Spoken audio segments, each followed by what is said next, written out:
It's Sean. Oh, hi, Sean. Okay.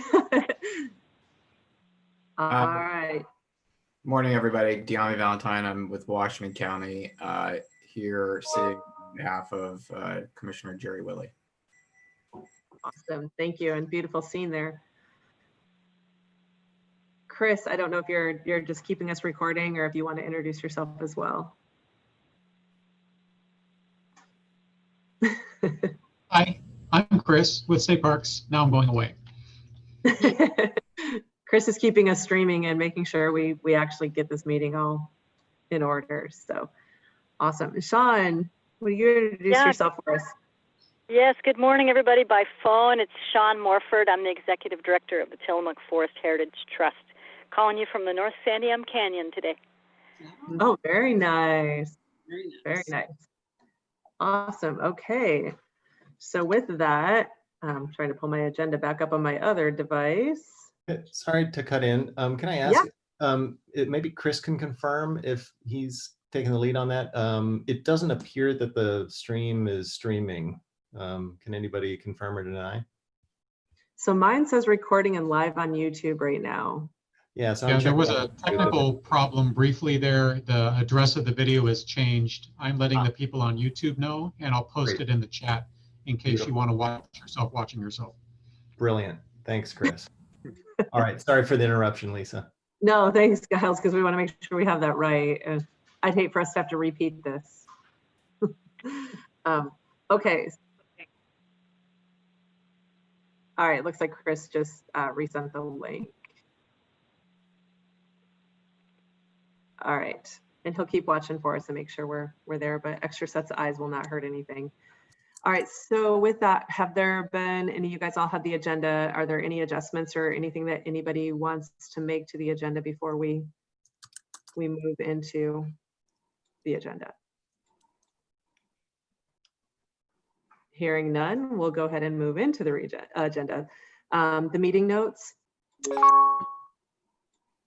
anybody have a chance to get through them from February 7th, 2020? I read through them. Any changes, any revisions, anything that anybody noticed? Nope. All right, can we thumbs up if we're good or thumbs down if you're not? Okay, awesome. Good. Thank you. Oh yeah, on the phone, just a good. Strategic plan implementation, so funding and capacity. So we thought it'd be really good for Jon-Paul to go through and kind of talk about where the Salmonberry Trail Foundation is. They've made a lot of really good strides. I think him and Giles may even tag team this a little bit, but they're going to kind of bring us up to speed on where they've been and what they've been doing while we've been in this COVID crisis and kind of what their world looks like and talking about what that may, and at the same time, if you guys want to go ahead and touch on the STIA and the Salmonberry Trail Foundation agreement, that would be great. So I'm going to turn it over to the two of you and I'm going to mute. Excellent. Yeah, thank you. Good morning. I've met all of you, which I feel great about. I've been with the effort for some years now, but I want to allow Jon-Paul Bowles to do the majority of the speaking this morning, partly to help deepen his relationship with the rest of you and demonstrate his understanding and what he's been busy with. But it's been a great few months for the foundation, and really as prompted and accelerated by all of your efforts and as endorsed by the effort to do the strategic plan implementation process from some months ago. So we're excited to share details and kind of give a full progress report. So I think I'll allow Jon-Paul to take the microphone, and I may hop in and out to help give some color commentary where appropriate, and certainly stop us with questions at any stage. Sounds good. Thank you, Giles. I've got about 7 or 8 slides here, and I'll talk through these. If you guys want to ask any questions as we go, please feel free to, but my hope is that we get through this presentation and then have plenty of time to go deeper in the areas that are particularly of interest to you all. So as I mentioned, I've been on for about 4 months now, and it's been obviously a pretty interesting context with COVID and Black Lives Matter and where our society and economy are right now. But have certainly benefited from the continuity of this group with STIA and the SDF board as well, including having Alana, the previous staff member, on that board. So I've been able to continue some of the work that has been ongoing by that group in the background over the last year, and pick up some of the initiatives that Alana had been working on prior to that. We're able to keep going because of the generosity of Tillamook and Washington counties in particular, and the Washington County Visitors Association. That carry forward funding that we brought from the trust has been instrumental for just giving us the continuity that we have right now. And obviously we have a really strong need to create more continuity and more strength and more stable funding in the future. But again, thanks to those of you who have been at the table, and particularly for those of you who have helped bring some funding in that's allowing us to do the work that we're getting into now. When I started in mid-March, we were having a lot of our conversations were around short-term fundraising from small foundations and private donors. And obviously we've had to make a couple of pivots as we've seen how the year has unfolded so far. But there's some really good things that are coming out of that as well. I think the creativity and longer term mindset that it has really put on us has probably been a good discipline for the organization. And you know, the things that I'm most excited about coming out of this very odd year so far have been an increased focus on diversity, equity, and inclusion. And part of that is connectivity, in particular, the way our conversations with Metro are unfolding around creating connectivity between the Salmonberry Trail and the existing and emerging network of trails in the Metro area. And part of that is the dream of having non-motorized transportation or extending to many and more diverse neighborhoods in the Metro region, including the ability to get to the Salmonberry and therefore the state forest and the coast through public transportation and then non-motorized transportation. I also want to mention right off the bat that I know that we as an organization have a real need to get on the ground. And I'll talk later on about some of the opportunities for action, for us getting on the ground as soon as possible. While we do that, we need to be increasingly relevant to the communities that the trail will pass through. And there are some opportunities for us to be relevant and contribute to, be it outdoor recreation projects or transportation projects, or even programming in the interim, so that we as an organization are adding value to our partners, even before we have a world-class 86-mile trail ready to go. So a lot of the work we've been doing the last few months has been around readiness as an organization, as a young organization, to be ready to be going out and looking for more capacity funding for the organization. And then readiness also in terms of, hey, let's be ready to get on the ground. We still have a few barriers that we need to take care of, but those are top priorities for us. The context of this year has also helped us really look longer term at public funding opportunities. In particular, right now, the Metro Nature Bond is a very important element for us. We hope to be eligible under 3 of the 6 program areas, and I can talk a bit more of that later on. And Diami's been a very helpful guide as I have been new on board with the Salmonberry, and those conversations are ongoing. But in terms of public funding, we're also excited about the potential transportation package that DeFazia's office has put out, and hoping that there will be opportunities to advocate for a lot of that funding going towards non-motorized in Oregon and not just traditional transportation opportunities. And then we're also developing some new partnerships that should help expedite our work and help get us on the ground as well. And all of this is helping fuel our bias towards action here for the rest of 2020. I'm going to quickly go over what we've been up to for the last few months, talk through our priorities, which again, circle around that action, that bias for action and needing to get on the ground. And then we'll introduce the STIA-STF agreement, which we see as an opportunity to help start operationalizing the STIA strategic plan in enabling STF to carry out some of those operational tasks in the near future. And then I'll talk a little bit about a business model because frankly, you know, in order for us to help implement the strategic plan that STIA's put out. We need to have that stability as an organization. It gives us continuity and confidence in the longer term planning. So we have our organizational strategy is around 5 particular pillars. Around organization and culture, this is addressing what we need as an organization to run efficiently. So again, our board is strong and has good continuity. At the same time, we know we need more representation from the coast and from communities of color. So this is an invitation to all of you. If you have folks in mind who would be good additions to our board, particularly if they are representing communities that we don't have represented right now in our organization, or geographically are representing the coast, I'd love to get connected to more folks and continue to build our board in that way. Another important element of this organization and culture piece is our capacity funding over time. And a lot of the work that we've done to date has been around creating an effective organization so that we can step more confidently into capacity funding asks.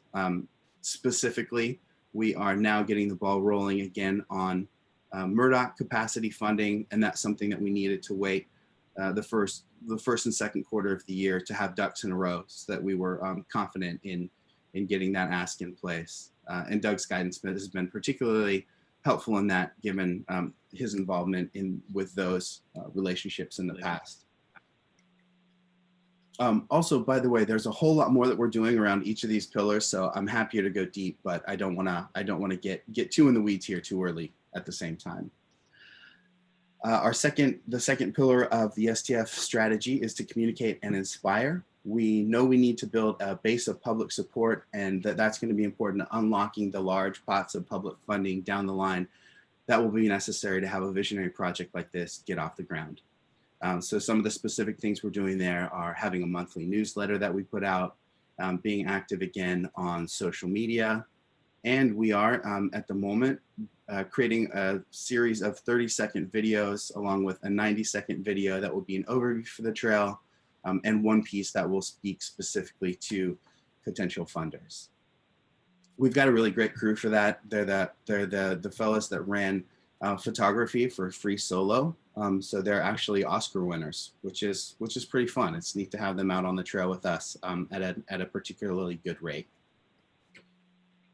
And if I'm not mistaken, I think they are still out today, are they not? Or did they wrap yesterday? If I was not here right now, I would be out in the field with them. Yeah. I raced in yesterday to be here with you guys, and we'll head out with them as soon as we're done. I recognize she's not here on the call, but I think most of you have a relationship with Alana Canberry, who was our previous coordinator and director, and she's on the board, as Jon-Paul mentioned. But she has deep friendships that go back many years with Mikey Schaefer, who was one of the cameramen on Free Solo. And so hats off to her for engaging a really powerful crew with some serious credentials, and engaging them at a shockingly affordable price. So we're super excited about being able to get essentially world-class communication and marketing material for the trail through that relationship. So if you're out there, Alana, nice job. Thanks, Giles. I can't wait to see the finished product. We've been spending a lot of time, but potentially, honestly, and I would say in the last month, it's been a really nice pivot more towards building relationships as we've gotten more of the organizational I's dotted and T's crossed. Thank you to Jennifer Purcell, who's been really helpful in introducing me to the agencies that are part of the regional solutions team. I was on a call yesterday with the Portland Regional Solutions team that Rihanna leads. And it looks like there's an opportunity for the Valley segment to be adopted as a priority project for the Portland Metro Regional Solutions Office, which would be, I think, really helpful in helping get us on the ground sooner, especially considering some of the hoops we still need to jump through in terms of land use planning and working with different state agencies to move dirt on the ground. A lot of more relationships are coming into play as well, and that's some of that is around diversity, equity, and inclusion, engaging communities of color. And so this is going to be something that is very robust for us, particularly in the next year and ongoing as an organization. Planning and construction, Dennis is going to fill you guys in on the work that Parametrics is doing in a bit, so I won't go into too much detail on that, other than to mention that land use planning in Washington County is a very high priority for us because it's a linchpin that unlocks us being able to get on the ground and promote some use on the rail line, even that if that is before we get to the beautiful, wide paved multi-use trail that that we're all hoping for. So if in the interim that is, brushing or bringing up some rail and ties and just having a walking path, we need to do that land use planning work before we're able to do that. So really trying to fast track that work. Another opportunity that's come up here has been with the coast. There are obviously still some challenges and relationships to work out with the scenic railroad, but there are some segments of trail in the coastal section that we can start working on sooner than later, even before those bigger issues are taken care of. And I was working with the Rockaway planning team. Last week, we got a TGM proposal in for a master trails plan that would tie together safe routes to school, the Salmonberry plan that's already been adopted, and tsunami evacuation routes. And if we win that award and get that master plan in place, that would be the final step we need there to actually have infrastructure that we could start raising money for and have physical trail on the ground in Rockaway. And then also we spent quite a bit of time running an effective business, particularly as a new and small nonprofit. This is everything from creating a corporate minute book to having our software suite dialed in, making sure that we are following good process in terms of meeting minutes and how we operate as an organization. I think this is something that a lot of small nonprofits struggle with. And it's a high priority for us, particularly given the relationships around the table here, the state agencies we're working with. We know we need to run a tight shop to play ball. So we've been working on, some of the specifics there include creating agreements that are allowing the right pass-through of funding between OPRD and STF to keep Dennis's work going, despite funding challenges more broadly. So brass tacks here, but happy to get into any more detail as we go on, if that would be helpful. Any questions or comments before I move on to the next theme?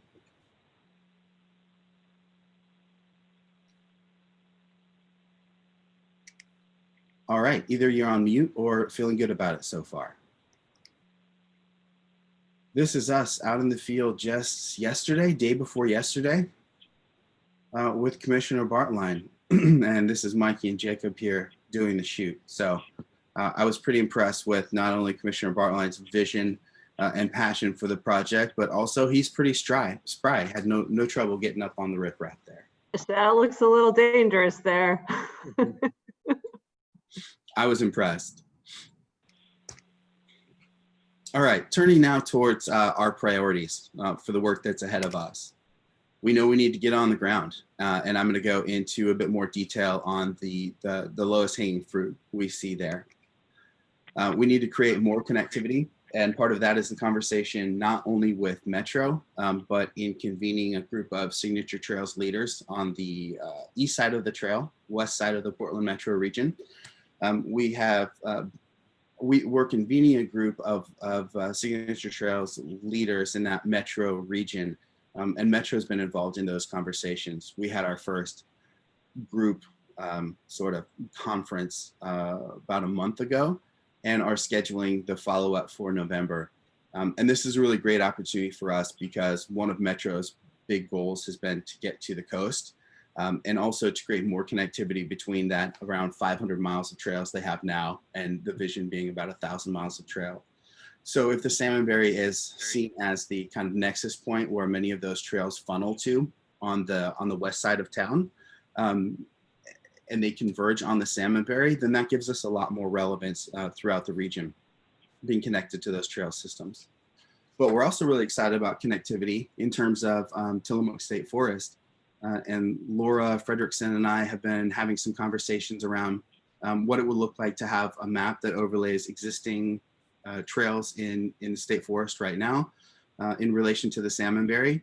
And they seem to be open to input on the emerging trail network they have so that we could create connection between those existing trails and the salmonberry, so that as folks are walking down, they have not only the option to get to the coast from wherever they might be in the Portland metro region, but also they could take a diversion and have several miles of trails to access in the state forest.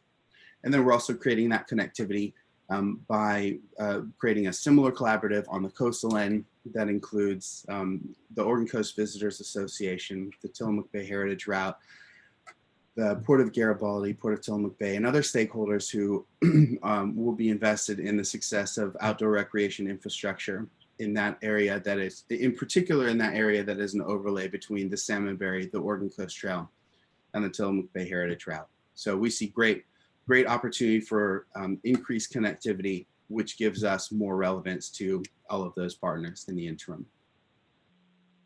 We are also increasingly focused on diversity, equity, and inclusion. I'm very much looking forward to being out on the trail on the 29th with a group of Latinx leaders from Washington County. And that's going to be a great opportunity for us to have a listening session and find out more what we can do to engage more diverse communities that traditionally have not had access to outdoor recreation that many of us, certainly myself, have had. We're also, again, looking for more diverse board members. So I would appreciate all of you connecting with me if you have anybody else in mind, or keeping that in mind as you're out and talking to folks over the coming months. Also, we've submitted a grant application which would allow us to have some funding in to hire a Latinx-led group that would go out and help us connect with more diverse communities and understand how we as an organization can be part of the solution in terms of racial justice, particularly as pertains to outdoor recreation in our little stretch of paradise. We also want to add more value to our stakeholders and the communities that the trail will pass through in the interim. So as an example, one of the opportunities here is, as the collaborative on the coast firms up, is there, for example, a covered pavilion that we could build in partnership with ACVA and the Tillamook Bay Heritage Route and the Port of Garibaldi that would be really useful for locals right now and people doing the Oregon Coast Trail, that in the future will also be a great stop or rest point for the salmonberry. So if we can get some pieces of infrastructure like that up and off the ground now, I think it'll help us add value to those communities, even as we gather our strength and for the big lift of much more extensive funding for all the trail miles.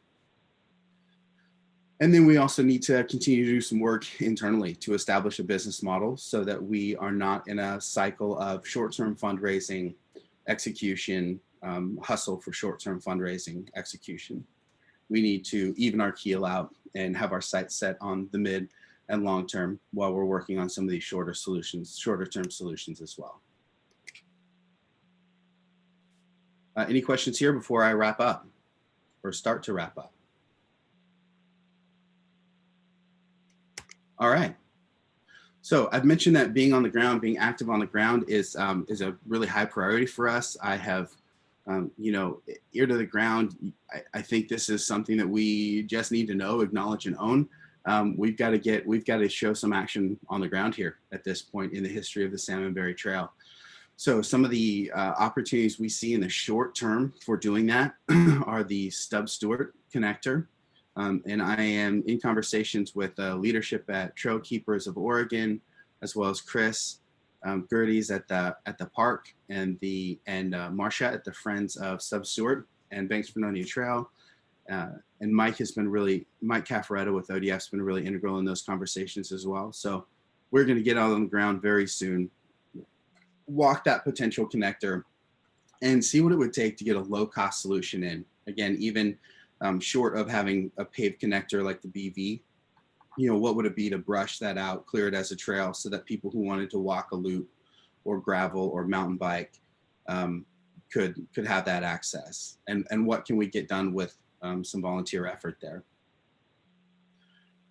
We want to get through the land use planning process as well so that we can go from Manning Trailhead to the Walcott Tunnel and scope what it will be to brush that and then remove rail and ties, potentially even as we look for funding for that multi-use paved trail, but not letting the kind of the perfection and high cost of that long-term solution get in the way of us having the shorter term solution of at least creating some access in that area.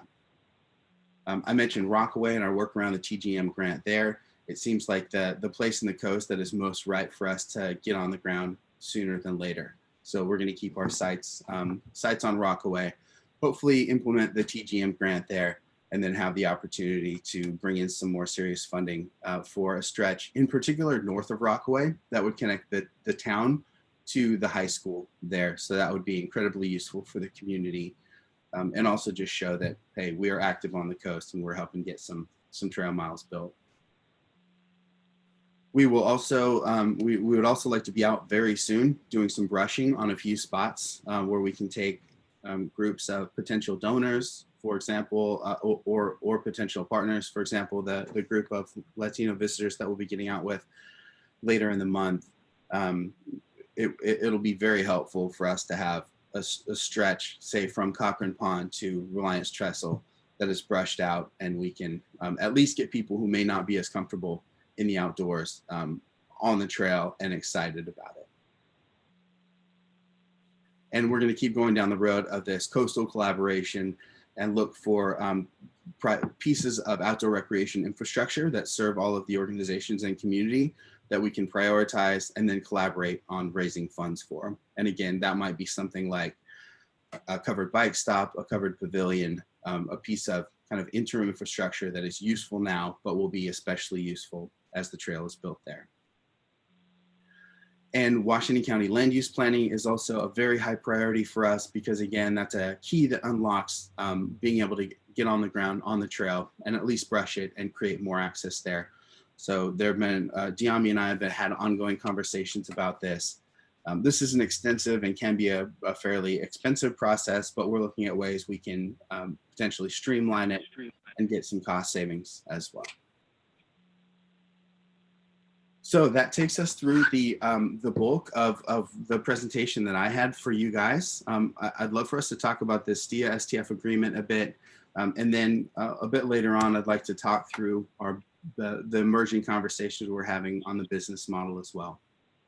But before we dive into the agreement, I'm gonna stop screen share for a second here so we get our gallery view back and just create some space for any additional comments from Giles, Dennis, or any questions from all of the rest of you.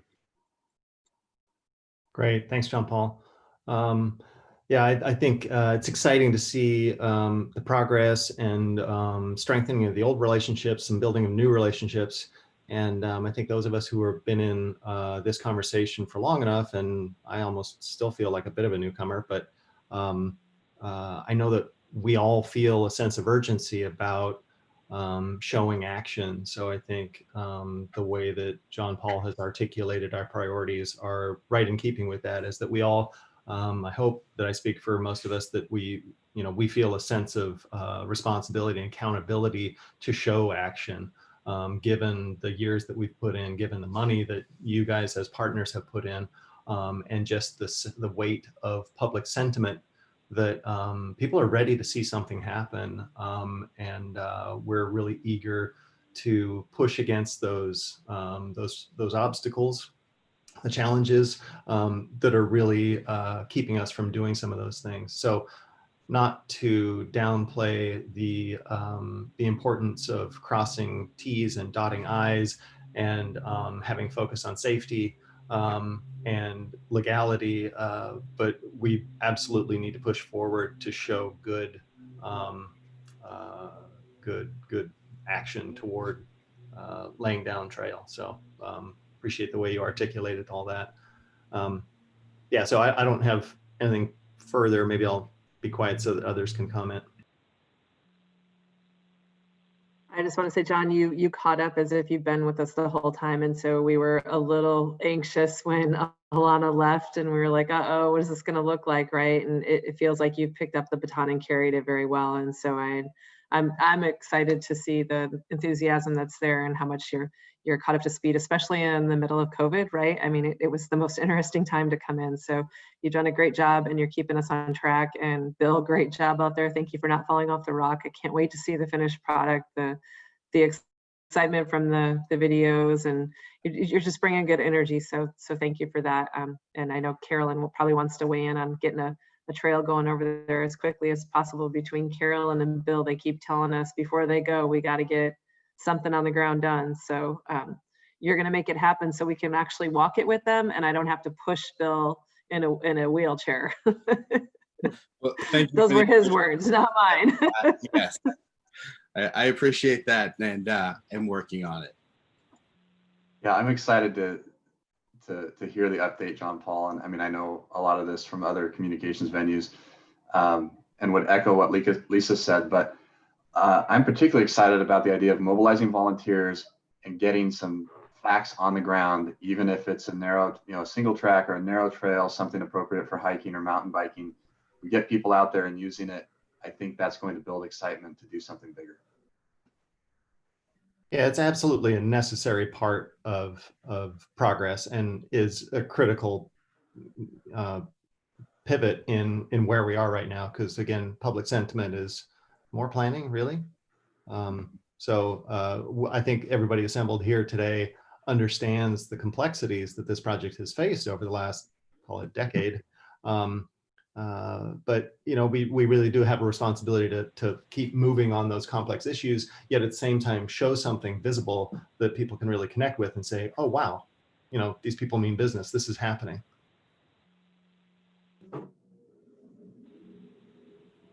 Yeah, this is Bill, and the more I've worked with Jon-Paul now, the more excited I get, because his enthusiasm is off the charts, and working with him on the filming session and everything else, and his work in the community on trails with our trail committee that we've got started, it's outstanding. So I am really excited to have Jon-Paul on board. Thanks, Bill and Lisa. Yeah, I share your enthusiasm for Jon-Paul. He's really been an excellent addition to the team, and I think is wired just exactly the right way. He loves the coast. He connects well out there, and he's really been outstanding in building some new relationships, as well as getting up to speed quickly, I think, with the group assembled here. So thank you. I would just echo what everybody else has already said. There's really not much more to say around that, but it really is about these long-term projects keeping momentum, and I think John is really going to help with that. So welcome aboard, John. I'm curious whether there's somebody in the Navy in your family with the Jon-Paul name, but I really appreciate you being on board, and like they said earlier, you just feel like we haven't skipped a beat, so that's really good to see. All right, thank you very much.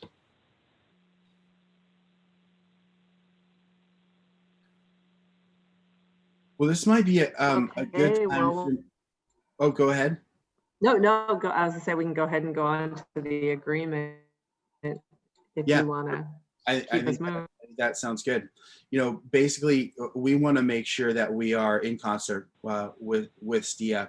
Both hands working together, and we have in particular talked about a couple of things that will help us get on the ground. There are some good guidelines about doing trail maintenance work with COVID that TKO and other national groups have put out, Trails Coalitions have put out. But we also want to make sure that we are not, getting ahead of ourselves, and we're having the conversation with STIA before we move forward with anything like that. So that's just one example of the type of activity that we would perceive as covered under this agreement between STIA and STF. I see the agreement as operationalizing the relationship or the mandate that STIA has given STF. You guys have that agreement. If you haven't had a chance to take a look at it, please do. I think our hope would be that we could get any feedback from you guys on what that should look like, if it's different than what it is now, and that we would, as quickly as possible, move forward move forward with it, which will just do a bit more to empower us as an organization. Yeah, exactly right. I mean, it's a direct reflection of the outcome of those strategic meetings. And we just want to document that, get that sort of delineation or division of labor between STF and STIA, so that the two groups can effectively move forward and keep the momentum going and make show action on the elements that Jon-Paul shared.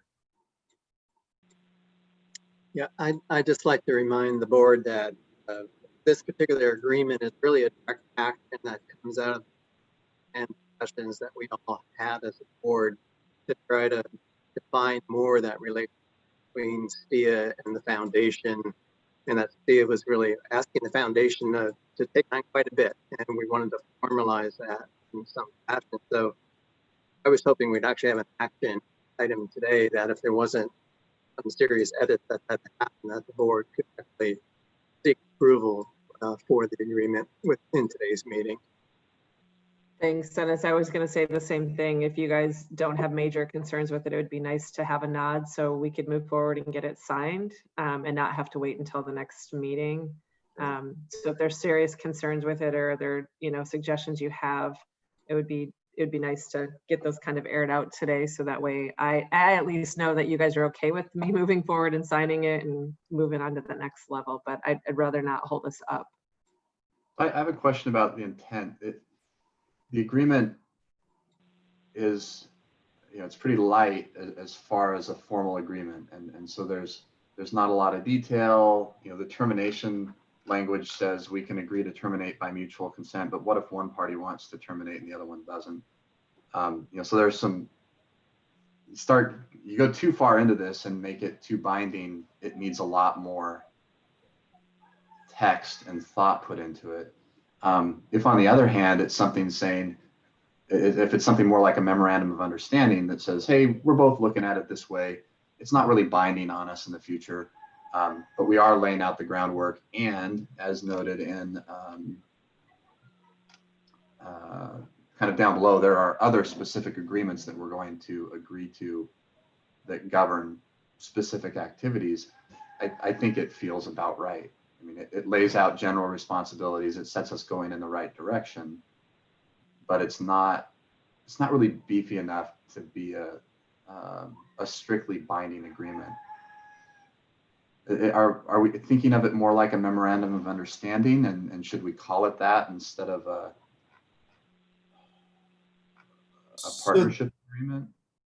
The way that I'm thinking about it, and the way that we've been talking about it so far, has been that it needs to be high level enough so that we are not overly caught in the weeds in this conversation about all of those details.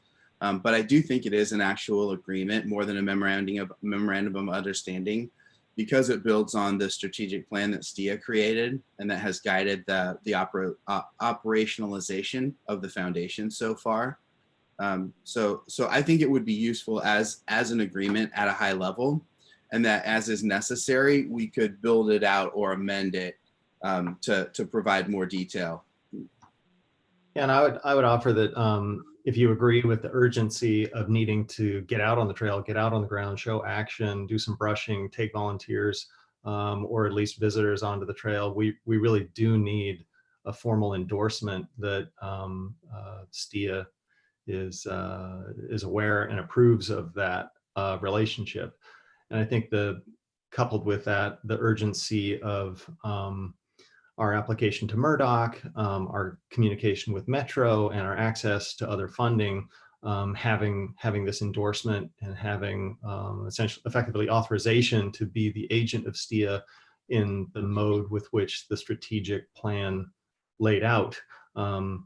We need continuity and keep up the momentum, and this some form of agreement would help that, and without it, there are limitations to our ability to make good on some of the promises that were in Jon-Paul's presentation.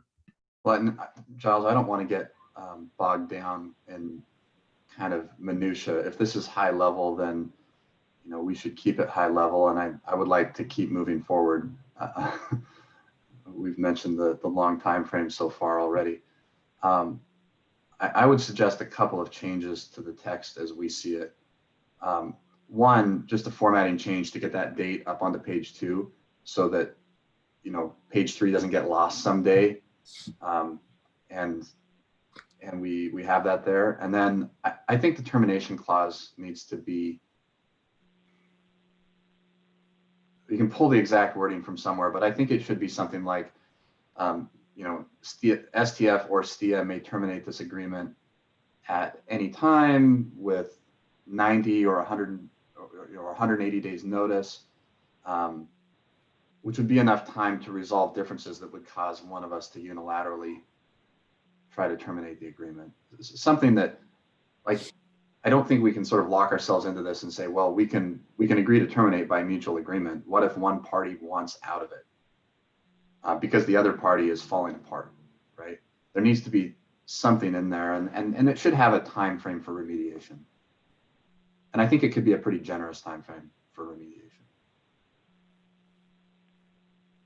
A time frame for that was for termination? Yeah. So, upon receiving notice, you have 180 days to resolve your differences and stay in partnership together. Okay. Before the agreement terminates. And probably, I said 90 at first, given how big this is and how closely we're going to be tied together, I think a longer time frame's more appropriate. Sounds good. Carolyn, you had a comment? Yeah, one thing that I think we've all been concerned about with the Sandberry Trail is the liability issue. And I didn't see, first off, I'm not a lawyer, but I didn't see anywhere in here where the STIA members are indemnified if anything happens. Nothing in here in regard to insurance coverage to protect both parties. And I'm not quite sure if that should be in there, but a part of me does feel we've got to do something here to where we are all protected if in fact we're formally saying Sandberry Trail Foundation is operating on the behalf of the Sandberry Trail Intergovernmental Agency. Again, I'm not a lawyer. I think what we tried to do, or you tried to do here, was to put a simple agreement together. But I just wonder if that needs to be checked out with somebody. I hate to make it burdensome, but I certainly don't want any exposure for my organization, and that's the Washington County Visitors Association. So what if it's something like in alignment with the Salmonberry Trail Interagency rather than on behalf of? Yeah, Lisa, I don't have lawyers on my team here. So whatever we need to do, just to make sure that there is no exposure here. If in fact, let's say the fabulous crew that's out there filming, I don't know if they're doing any insurance right now, but what if they stumble and fall on one of those, the trail line somewhere, and then boop, here we go. Yeah, I could have fell off the rock. Yeah, or Bill, you see, but again, I mean, it's the reality of it. That's why we don't have the trail open, because it's not safe. Michelle, I see you over there in the corner. What are you thinking? Who's thinking? Anyhow, I don't want to make it difficult. I'm so excited to see you, Jon-Paul, and you really are spot on. You're moving it along, and that's fantastic. And I do think you probably need something as you go to Murdoch to say, yeah, we're the folks that are here making it happen. So I'm sure you need some endorsement someplace in writing. But so Carolyn actually read my mind. We always are pretty much aligned on this stuff. One of the notes that I had was similar to what Giles had said about access to the right of way, because currently there's no trespassing on the federal area. I always kick everything if I get a request for somebody to go up there. I kick it to Dennis right now. So I don't know how that relationship would work to make sure everybody knows where people are up there or anything like that. So that was one of the concerns I had. And then just another technical question under the background, it talks about a trail specific nonprofit organization. And I just wasn't sure it seems like the same thing, but I know legally it's not. A not-for-profit versus a non-profit. So I just wanted to make sure the right verbiage was in the agreement. And and then in section 1.2.6, I just had a comment on where it says quarterly progress reports to provide to STIA. I didn't know if that was meant to align with the current setup of the STIA meetings, or I mean, if those change again, does this need to be aligned? And 6 in one hand, half dozen in the other. Not my dog. I don't have a dog in that fight, but I was just curious to that. But my main concern was the same thing with Carolyn, is having people out there just to make sure everybody has a mutual agreement of liability with that was my biggest concern. So thank you. That all makes sense. I'm taking notes here on this and can work with Lisa on a revised version of it. But to answer your question about the quarterly updates, I think, yes, the intent there is that it aligns with the already scheduled STIA meetings. Jon-Paul, can you hear me? This is Sean. Yes. Yeah. One of my comments about it, and maybe you've already done this, I just sort of thinking broadly about it, to ensure that the list of responsibilities for the foundation are consistent with your governing documents internally. So your articles of incorporation, the responsibilities here are pretty broad: fundraising, planning, public outreach, managing steward activities, and so on. So just make sure that your articles of incorporation reflect that. Great, thank you, Sean. That's a good point. I believe they do. It's always worth a double check. Yeah. This is Diami. I had similar comments to Carolyn and Michelle, just in terms of acknowledging the agreement that is in place with STIA and the port, which kind of reflects a lot of those, the liability and indemnification clauses, but also the trail development fee. So I don't know if there needs to be an explicit reference to that agreement maybe reflected in this that is maybe under the STIA responsibilities or something like that, that reflects that agreement, and something that acknowledges that all of those, that agreement still applies through this agreement with the STF. And right, that might be just in a whereas section at the beginning, just to acknowledge it. I think it's a great idea. Great. And this is Jennifer. I just had one question in the STF responsibilities where it talks about entering into specific agreements. I didn't know if there was any definition of what specific agreements meant, and maybe that is found somewhere else if there is, if there's some sort of limitation in terms of what authority STF has to enter into agreements on behalf. So. Right. Well, yeah, that certainly, I think that gets to the spirit of the intent of this agreement right now, so for example, if we were to go out there and clear a little bit of brush from Cochrane Pond to Reliance Trestle because we had, say, a major potential donor coming out, is that something that is permissible, or that we should have checked in with you guys? So on the one hand, it's trying to get around of having to ask the parents for permission every time we want to take a step that puts us in a positive direction. But also, I take your point there, Jennifer.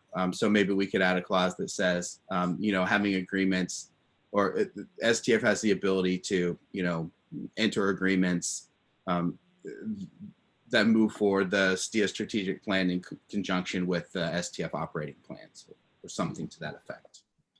Yeah, I don't think we need to get bogged down in too much detail, but thinking historically of other boards, typically there's some sort of specificity about either the time or amount of an agreement that you'd have authority to enter into without coming back to STIA. And if that's spelled out somewhere else, I think we can just reference that, but it would be good to have something that defines what specific agreements is. That makes good sense. Circling back to Lisa's earlier point and Jack's initial comment, do you guys think that there is an opportunity for us to have a higher level agreement like this that is in principle, and then we have additional agreements or amendments that are added to it that detail some of these activities? Or should we kind of circle back and try to get it all in one between now and the next schedule? So Jon-Paul, this reminds me a lot about the discussion about the STIA lease between the port and STIA. And we started off having a conversation about a 1 to 2 page agreement, kind of like this. And then it took 2 years to form. And it was many more than 2 pages. So I think it's optimistic to think that we're going to think all the thoughts in the next 3 months and come up with an agreement, like a full on with the liability and everything, and before the next meeting. And as Giles noted, there's a need to have something in place now. So this is not my wheelhouse and not my area of expertise, but should we try to be a little more general and have this be less of a formal agreement, more of an MOU that says, hey, we're together in principle, we're going the same direction, we want the same things, and we intend to divide up the responsibilities this way. And then, and it's a little less legally binding, right? It just says we're working together to figure out the details. We put that in place. STF has that for discussions with other foundations. And then we have a working group on the side to come up with a deeper agreement. And maybe the bigger agreement will be easier than the steel lease with the port, because we can use the steel lease with the port as a model for some of it. And I don't know, there are a lot of other reasons why this shouldn't be as difficult as that. But it would be really nice to get something in place right away that says, that is on paper, that's signed by Lisa and Giles, that says, hey, we're together, we're aligned, we're moving forward. And we can work on the legal details and cover liability. And I always think about how to get things done and not so much about how we're going to argue if somebody gets hurt. So I really appreciate Carolyn and Michelle and Diami for bringing that up. I mean, we have to think those thoughts, but that seems like maybe a way forward, get this thing in place, and show that alignment while we work out the details in a bigger agreement. Thanks, Jack. Yeah. Oh, go ahead. And I totally agree with Jack. Let's get her done. We get bogged down so much in this organization. It drives me nuts. Let's just get an agreement, get her done. How do you really feel? The next thing you know, we're going to get agency attorneys involved, and then we'll be here another 5 years. Yeah. And I'm right there with the two of you. It seems like there needs to be, we're so hung up on a bigger agreement, and I don't even know that we know what we don't know yet that needs to be in that agreement, right? And so I just don't want us to spend so much time getting into the weeds and trying to anticipate what that is until we really truly know. So in my head, and it is not my wheelhouse at all, but it really is. It's documenting and codifying that there is a relationship, and this is our foundational partner, right? And it gives them that ability to go ahead and apply for things on behalf of the trail that align to our strategic goals and our strategic plan, which they've clearly outlined. And then I think that we need to create agreements that are more categorical, that are around things around like trail development, or around things that we need that extra assurance on those risks that you're all talking about.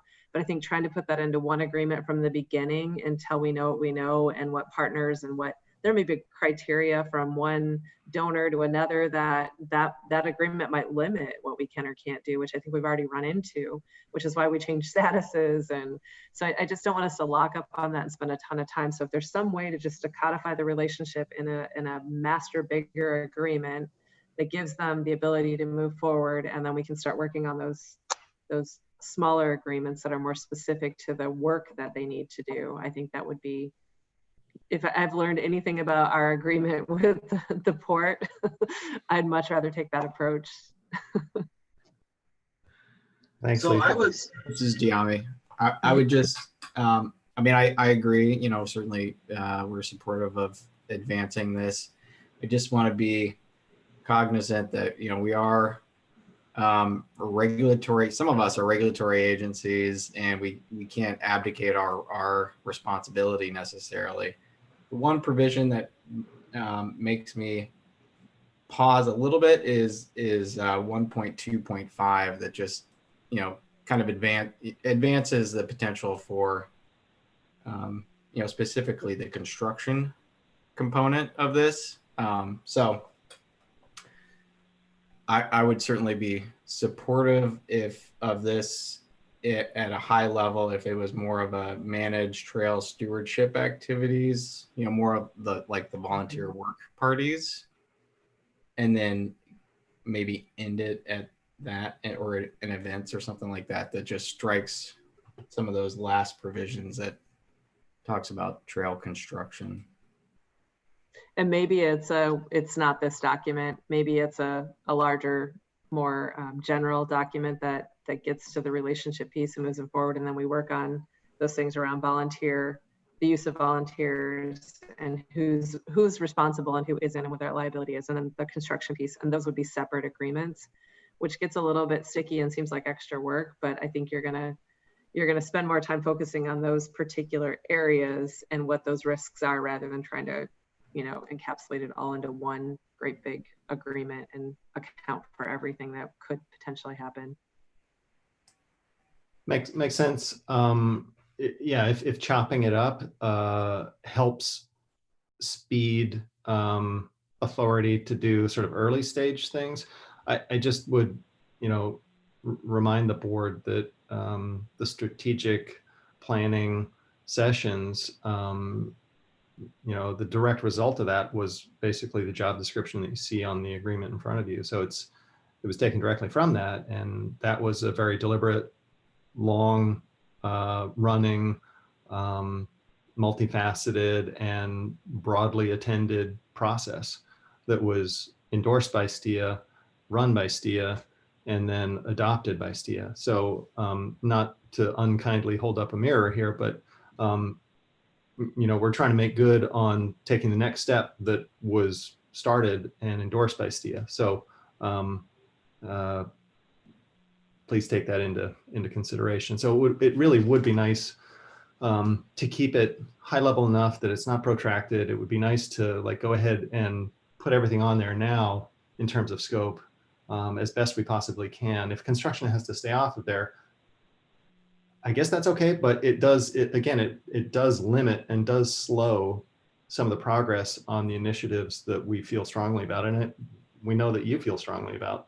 So I think for the benefit of the project, for the benefit of public sentiment on this project, we need to resolve these things. This is Carolyn here. I do think we all have an obligation to do our due diligence. Again, we're delighted with the Sambury Trail Foundation and moving forward and your energy. Quick question for Sambury Trail Foundation. Are you currently carrying officers and directors insurance and general liability insurance? Yeah. Is there any way you can name STIA? Is that possible? Meaning that, again, my concern is our exposure. I know that anybody can sue my organization if I just say the wrong word to them. So I just want to make sure we're protected. That's all, guys.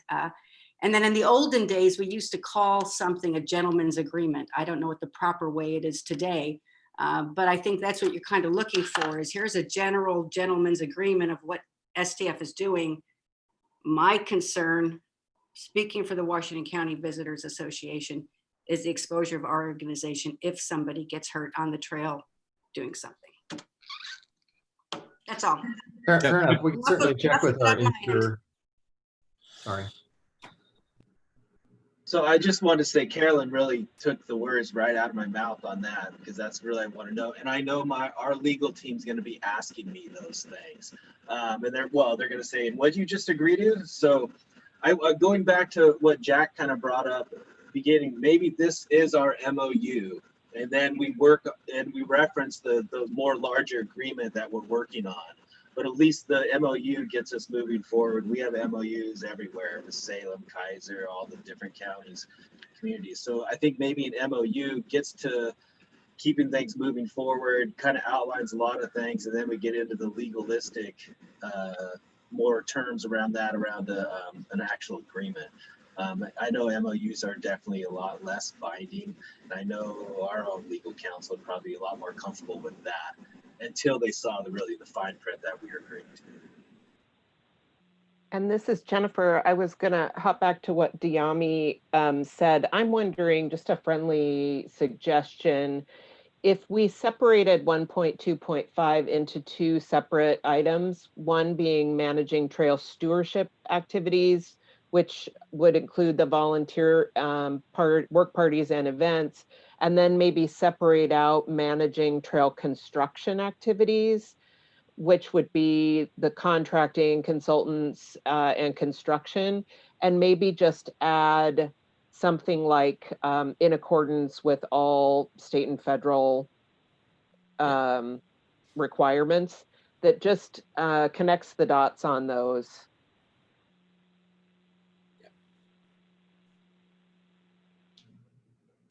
Yeah, I would feel more comfortable with that.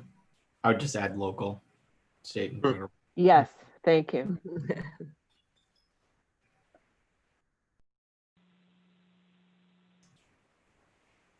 And I also like Michael's suggestion about this being more of an MOU at this point.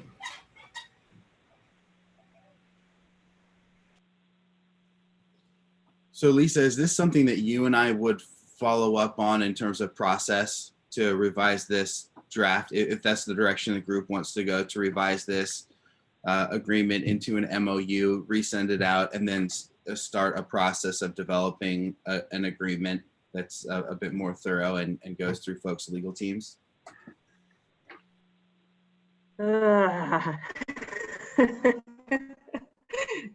Yes, I mean, so why don't we go ahead and you and I and Dennis can work on some of the feedback we got here, try to get to an MOU that gets us to that first phase, and then start to be really careful about how many legal people this goes through, right? Because last time we got all hung up, and it's like, as the STIO organization, I think we need to use that legal team, because I think we're all going to get hung up like we did last time, where everybody wants their legal authorities to look at it. And the legal authority that we're operating under is STIA. Yes, so there is a risk to the Oregon Parks and Recreation Department, but I'm operating these decisions based under the STIA authority, which is different, right? And so I just don't want this to get so hung up that we have, 20 different attorneys looking at it from a different lens and a different risk perspective. So why don't the three of us and sorry, yeah? does that liability cover under STIA? That's true for all members of this board. So kind of an answer to Carolyn's question and concern about liability back to Washington County Visitors Association. She's in this body, she's operating under a different cover of STIA rather than her immediate group. Yeah. So does that change things for you at all, Carolyn?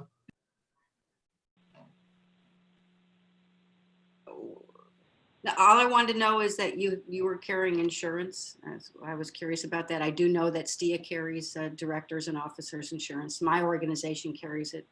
Yeah, no, we're paying those checks. That's no, I just again, anything can happen. That's all. So as long as we follow the right path, the right trail, great. And as we all know, nothing great is easily done. I love the reference to the right path and trail. So yeah, Jon-Paul, you and I, Giles and Dennis can take the feedback that we've gotten and try to figure out how we can do an MOU, and then talk about what that process would look like for an agreement, and maybe come back even with better preparation of helping everybody understand what we're operating under and what what we're not going to go do and what we're going to do based upon how this organization and entity is operating, because like I said, I don't want it to be that each one of us individually goes back to our legal counsel to see where we are, because that hung us up really hard last time. And I think we can learn from that and not repeat it unless somebody really wants to do that. So the four of us will take it and get it back. And we may be able to, depending on the MOU, maybe we can just get that done via email, because I think that's a much higher, easier lift than the bigger agreement. Does that sound okay for everybody? Yes?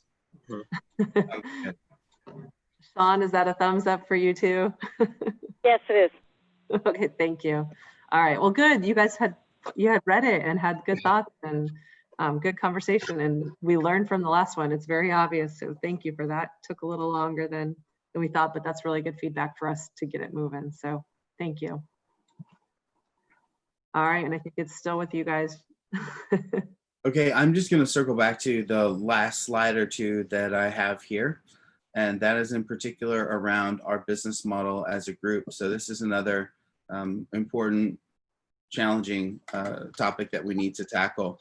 And I want to be very candid up front here about this. You know, we are very fortunate to have the carry forward from the trust, and as I mentioned, from Carolyn's group and the counties as well.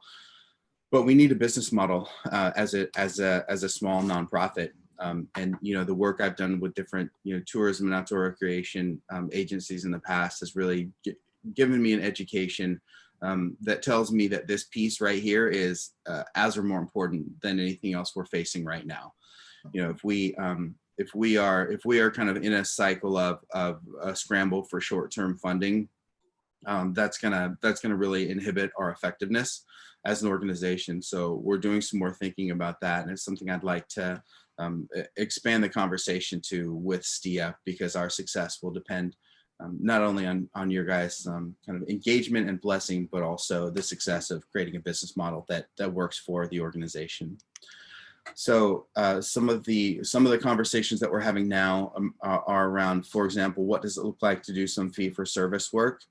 The TGM grant for Rockaway that I mentioned would, if we win that, would have a role for me or for the foundation to do some of the community engagement piece. And so that would be funding that would come into our coffers and help sustain us as an organization. And I think there's some good opportunity there.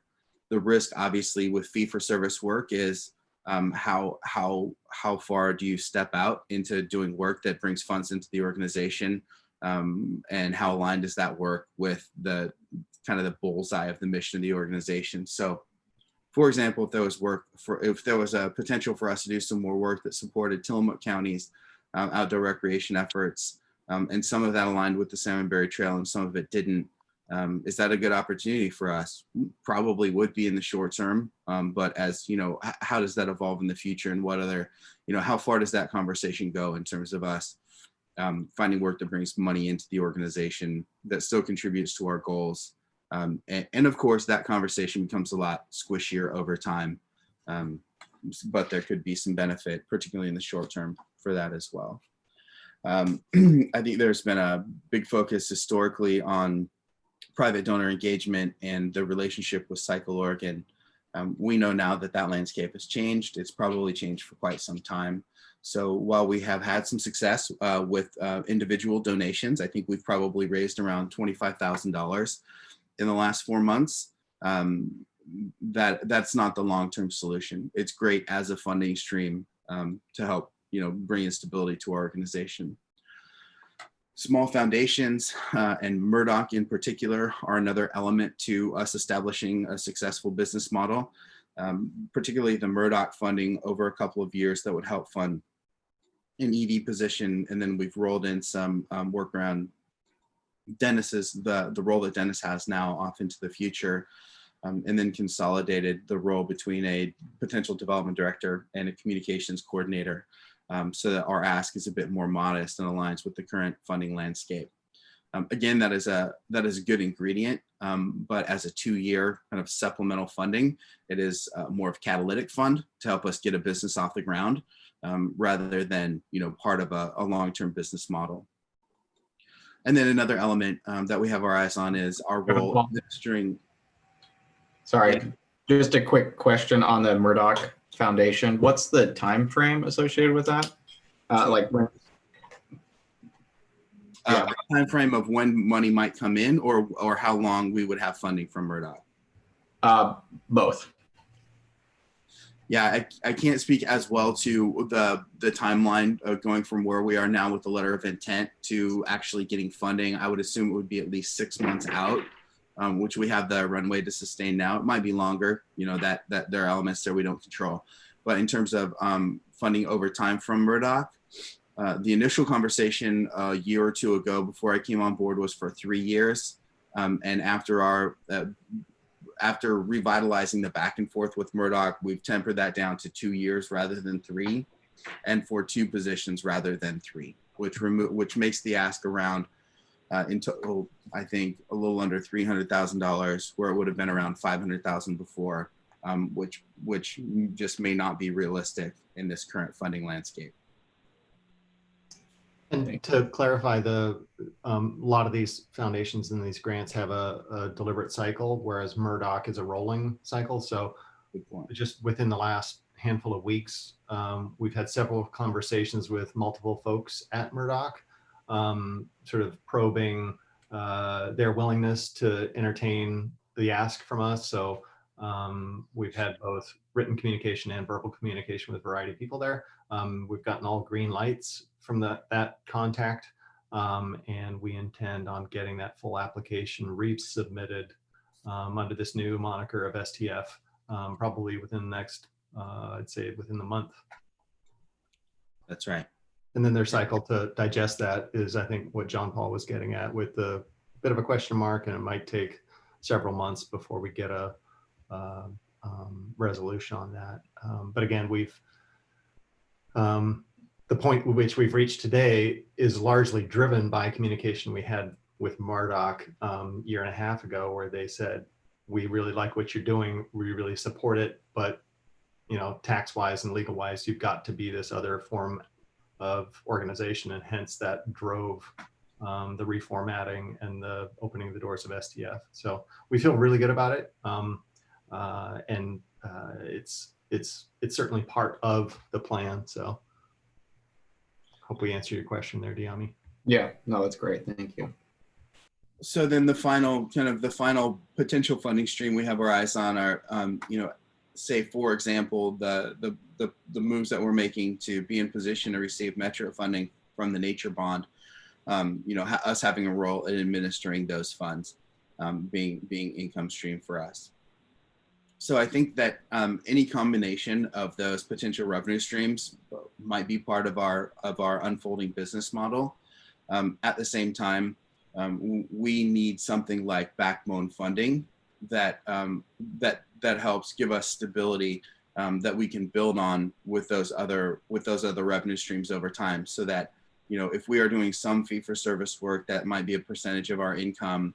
If we're administering some larger construction grants, which I hope that we're doing a year from now, you know, that's part of our business model and part of our income. But we have some backbone funding, at least in the short and midterm, that makes us a really viable organization and lets us focus on the bigger picture and the longer term wins.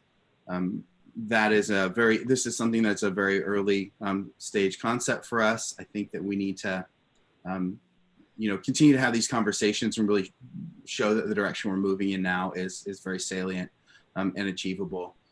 And I think it might look something like, you know, 4 or 5 different organizations being willing to commit, you know, $25,000 a year to STF, and that being kind of the backbone of a business model for us early on, and then us adding those additional and diverse revenue streams to give us more stability and insulate us against 1 or 2 of those going up or down and affecting us, or not affecting us so dramatically.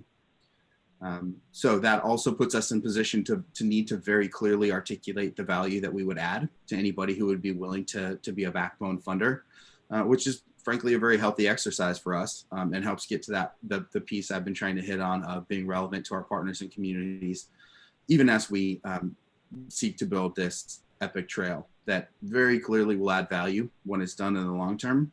But we as an organization can add value in the interim as well. Yeah, and if I can add, I think STF and just the project in general, I think we've all seen that the continuity of the effort and the energy is super critical in making progress. And so that I think it's a recognition of kind of what gear we really need and want to be in to pace ourselves properly with all of that. And maybe just to sort of jump up on a soapbox for only a few seconds here, and because I know we got other business, but in general, the mood inside STF has been very positive, and we've seen terrific progress in a really difficult time. And while we don't want to be accused of making light of, terrifically serious issues in our agencies, in our communities, in the country and the world, we really do see a glass half full here with some of the funding opportunities that are out there. And while many of our legacy partners are experiencing substantial drops in their coffers based on lower economic activity, we see funding opportunities out there on the horizon that we really don't want to let slip through our fingers.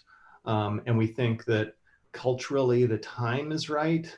The interest in getting outdoors, I think Lisa effectively opened the call by speaking to that very clearly. People's interest in hiking and cycling and being outdoors, and some of the potential on the horizon of infrastructure and alignment with some of the infrastructure work that's getting done. All those things point us to that assessment of glass half full, but still with knowledge that some of our legacy funding sources are going to be hard to rely on, and we really need to look at a much broader base for over a longer period of time, so that we can stretch that effort and keep that continuity to pursue some of these funding options that we see out on the horizon. So while we continue to engage with you guys, we are looking outside this immediate group for greater variety, greater diversity in that funding stream. So, but again, back to the theme of continuity is absolutely critical.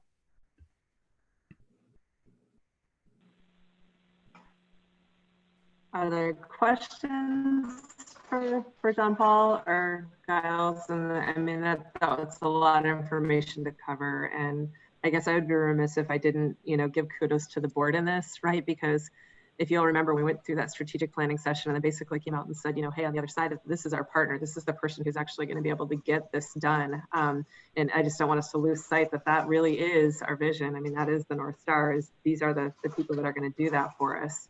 And so in addition to that, the board has been so agile through this entirety. I mean, you guys have had to completely change your status, and the board has remained positive and committed, and I would say super energetic. There's some great opportunities between some of the partners that aren't as wounded through this whole crisis to be able to jump in and help out, and the opportunity with Metro and their bond and Washington County Visitors Association.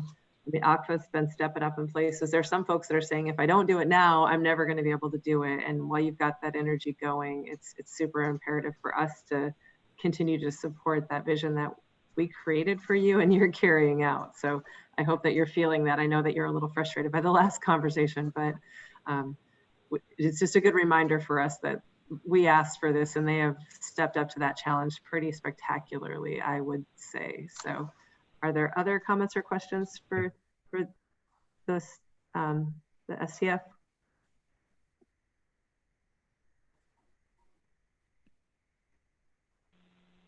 Well, I'd appreciate input in the future, if not now, from any of you on this idea, particularly of a backbone funding model. I know it's a challenging environment to be talking about something like that in, but this is where I get to take advantage of having the interim in my title still, and talk to you guys a bit objectively as somebody who's done consulting in this space.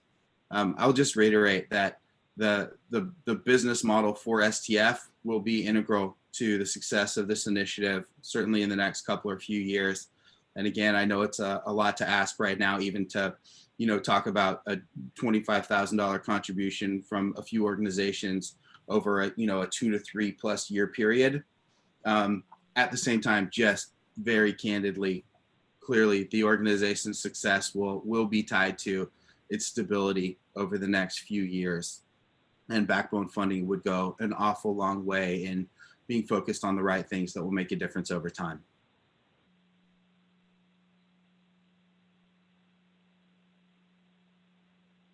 So this is Bill, and I think my only comment is we really do have to honor the decision of the board on our strategic plan. We put a lot of time and effort into this, so I don't want to see us lose sight of that.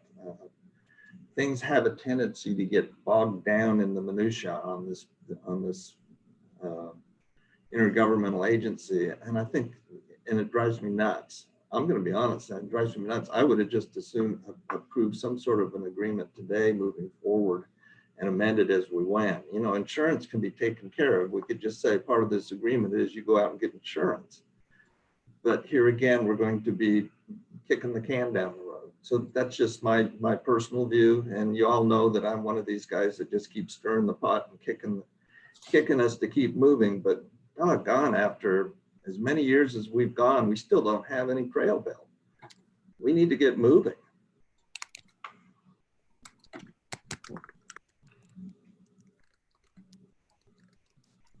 And we all appreciate that about you, Bill. I don't think anybody disagrees. We'll get it moving. You all gave us enough feedback that I think that the four of us can get that in a different place much quicker than we had anticipated. We'll rise to the challenge for you. Thank you. All right. Well, thank you guys. I know that was a bit of time this morning, but I think it was super important. I've been updated a little bit here and there, and I just wanted to make sure that you guys were all up to speed on what they've been up to. They've been working tirelessly and pretty positively, and it's pretty energizing and exciting to see. So I just want to make sure they take that away, that they're doing exactly what we asked them to do and asked them to become the partner that we needed, and they're there. So we need to help them get to that next level so we can actually get a trail built. So thanks you guys. I appreciate you guys making the time for us too. And you can go, yeah. Do you mind if I just close out with one thought? Obviously, in this weird COVID time, I haven't got to spend as much time with each of you as I would have liked. If any of you are up for one-on-one conversations that we haven't had, or even a socially distant, responsible walk on the trail, please let me know. We'd be happy to take some more time with each of you. Awesome. Great. Thank you guys. I appreciate it. Dennis, do you want to? Lisa? Oh, sorry, sorry Sean, to interrupt. This is Sean.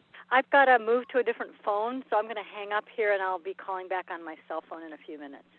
Okay, great. Thanks for the heads up. All right, Dennis, do you want to?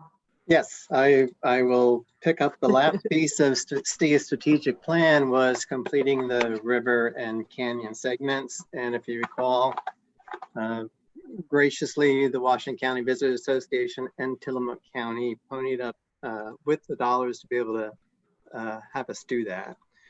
So we contracted with Parametrics, and the week that we're about to start the field investigation was when COVID hit. So that kind of sent us scrambling. As a result of that, we're about 6 weeks at this point behind schedule. However, Parametrics did a lot of work trying to look at the sequence of activities of how they could keep the project moving without getting out in the field. And they did some of that. In April, they were able to get the engineering team out to do the complete base condition assessment of the river segment.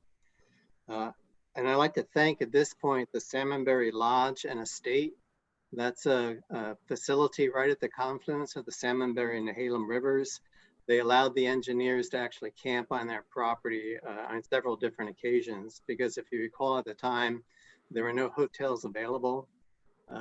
the engineering team had to all take individual vehicles. There was no carpooling allowed. So there was really quite a bit of work to do to try to just get the team out in the field. Early on in the assessment of the river segment, the team found that there were a number of obstacles that was going to inhibit the ability to plan for a rail with multi-use trail adjacent, as we have on the coastal segment. You recall on the coast segment, we did a plan for both a rail to trail, and that is developing a trail and removing the railroad, or preserving the railroad and building a trail alongside. So it became very apparent that that wasn't going to be able to happen, even with some brilliant engineering solutions along the river. They would have, besides the regulatory atmosphere, just the cost itself for engineering solutions just wasn't going to be viable for the river. So after consulting with our Tillamook partners, both Jack and Bill, we decided that for the rail with trail portion of the river segment, we would do, as opposed to a multi-use trail, we would be doing a primitive trail alongside the rail, and that's what we'll be evaluating, as well as a rail to trail sequence. So the rail to trail along the river is doable, and we're proceeding with that, as well as a say 2 to 4 foot wide gravel path alongside the railroad. The month of June, a field reconnaissance was able to be done for the entire canyon and was completed. And then the remainder of the month, the data was loaded into GIS. The month of July, the team began preparing the outreach portion of the project. That's where we're going to have a plan review committee team to work with us, reviewing the work of the consultants. They've developed each segment, they broke into smaller segments with individual maps and issues for each of those segments.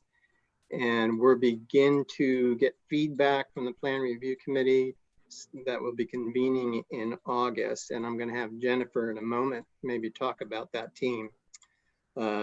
So anyway, while COVID has certainly produced a lot of challenges and setbacks, we're still on track to be able to have a draft plan complete by the end of the year. And the final plan would be completed by the end of February 2021, as the contract currently states. Jennifer, do you want to talk a little bit about the plan review committee? Sure, thanks, Dennis. So Mike Cafretta and I are co-convening the River and Canyon segment plan review committee. We have, we received I believe it ended up being 56 applications.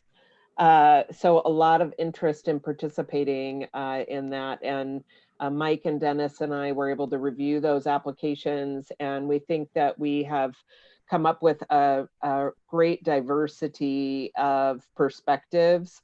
The final committee has, I believe, 24 members, and that includes a couple of agency folks that will be supporting the work. We have both a diversity of perspectives, but also geographic diversity. So we have folks from the coast, as well as folks who live and or work through the river and canyon segments, and then some folks from the valley. And so we're really looking forward to embarking on that work.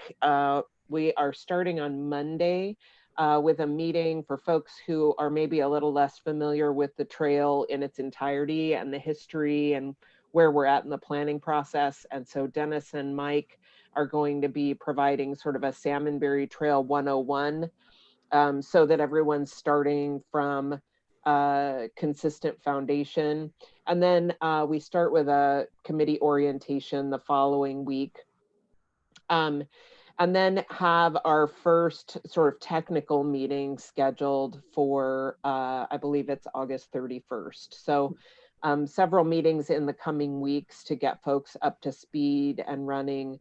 But as Dennis mentioned, meetings will run through September, October, and November with the intention of having final review of the final report in early 2021. Dennis, is there anything else you wanted me to mention? No, I don't think so, but we're certainly open for questions either about the review committee or the planning work itself.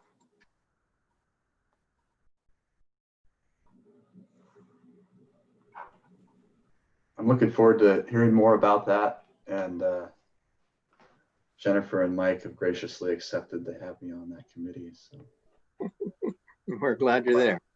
I'm skipping the background meeting. Okay. We figured you might. You kind of know it already. Yeah, I do. I kind of lived it along with a few other people on screen here. Yes. Dennis, yeah. Bill, Lisa. Okay, Dennis. Okay, I'll have you catch us back up so we can be done, because I know other people have commitments at the end. So I'll let you get us there. Okay, and just finally with the plan, in the canyon, we're continuing to see deterioration beyond what happened in 2007. So there's going to be lots of little goat trail bypasses that we're going to have to plan for to get around some of the major issues that we're seeing out there. So we're moved to item 5 is the STIA budget.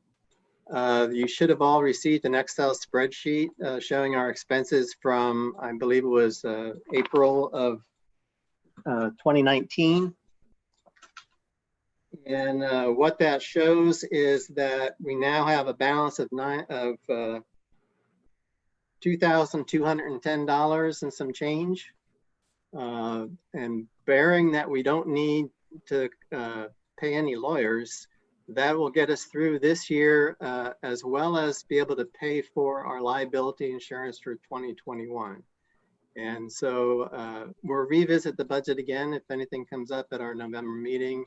And then I think we'll pick it up again at our first meeting in 2021 to talk about how do we put together a budget for the next coming year. So we're not going to have any requests, I think, for this meeting for any additional dollars for 2020. Any questions on the state budget? Just wish it was bigger. Yeah, that's right. It's the darn attorneys that tend to eat the budget up. We did not. So item 6 was public comments. We had posted in the newspaper that we were looking to receive email public comments to me. We didn't receive any. And we'll see if we can pick that up again in November. And we do look forward to figuring out a better way that we can get public comments, and we'll continue to strive towards that. We know this isn't ideal, but we didn't want to hold up the meeting Right. and found a way to get there. But we really do want those comments, and we'll figure out a better way to get them. Yeah. Item 7 is our next meeting date. The next meeting date is Friday, November 6th. And we suspect we will be doing a Zoom meeting for that.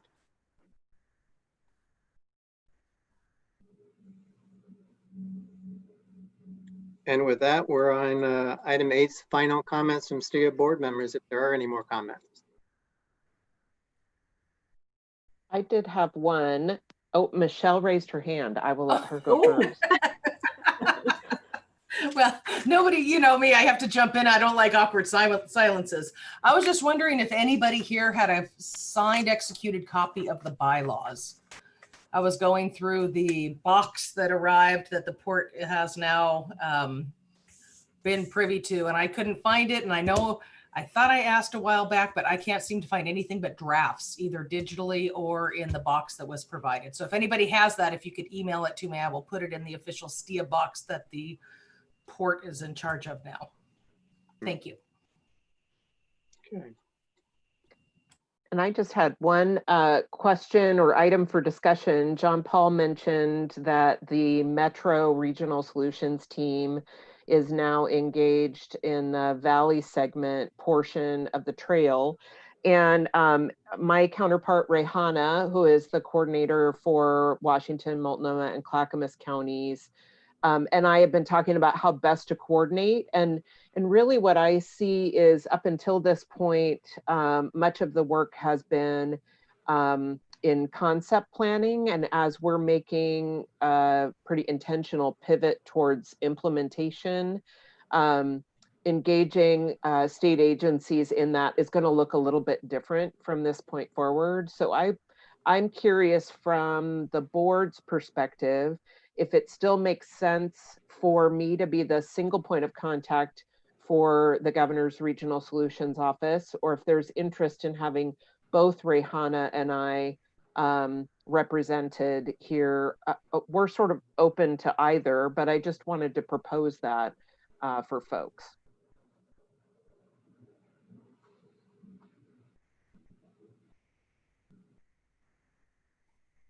I like the idea of having both of you there as we move forward. I mean, it's a pretty big contribution and coordination effort. And so it feels like it would put a bigger burden on you to have to convey everything back to Rehana and then try to answer questions. And it seems like to streamline it, having you both in the conversation would be helpful, because that's a pretty big lift, and it's a pretty big, complex engagement conversation where she's got those relationships. So if it makes it easier for you, I propose we have both of you there, unless people have objections about that.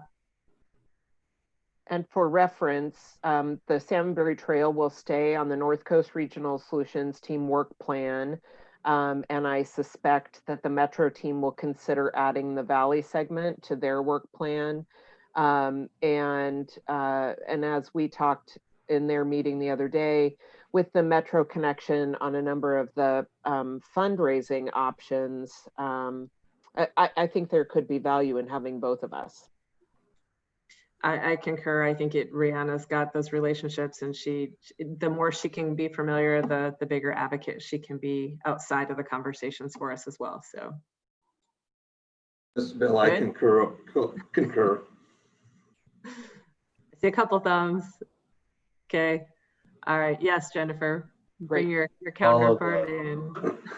I'm going to follow the people that know how all this works better than I do. Lisa, Bill.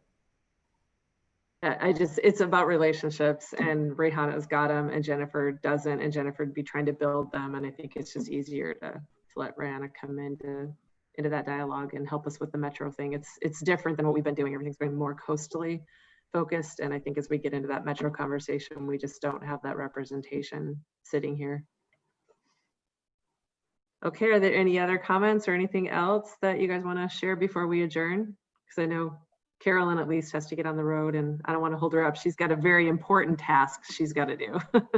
She's got to get masks to people so they can stay safe. So, yes, I'm very excited. We've actually partnered with Clean Water Services, and Washington County, with their emergency management folks, they were able to secure a few 100,000 KN95 masks with FEMA funding.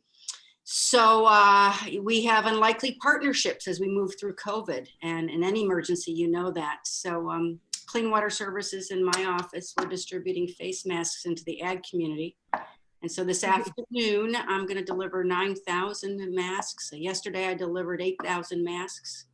So makes you feel good. Yeah. We want to get our community healthy because we want our visitors to come back. I know, Bill, you're full of visitors. And we've got people all over the place, but we really need to see the world become healthy. We are concerned here from a leisure, hospitality, entertainment industry standpoint. We've got a long road to go, but we need our corporate traveler to get back on a plane, international travel. And we can't see that unless folks are healthy.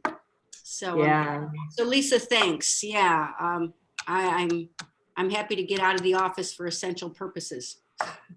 It is a hard, delicate balance, right? I mean, we all thrive on tourism and that and recreation and all those things, but at the same time, we need to balance. It's hard to balance revenue and safety, and safety has to be top priority. So thank you for doing that, and thank you for all you guys are doing, because I know that there is a lot going on in every one of your worlds, and I can only empathize with each and every one of you. We all have completely different challenges going on right now that are all interconnected and intertwined to this crazy time that we're living in. But I know everybody's doing their best, and this too shall pass, and we're going to have an incredible trail, and we'll restore the economy based upon the work that we're doing here today. So thanks for making the time. We will get there, Bill, I promise. All right, you guys, have a great weekend. Thank you. Thank you all. Thanks very much. Thanks, everybody. We are Bye, officially everybody. adjourned. Thank you. Thank you. Bye-bye. Bye. Untitled Chapter. Actually. That's so great.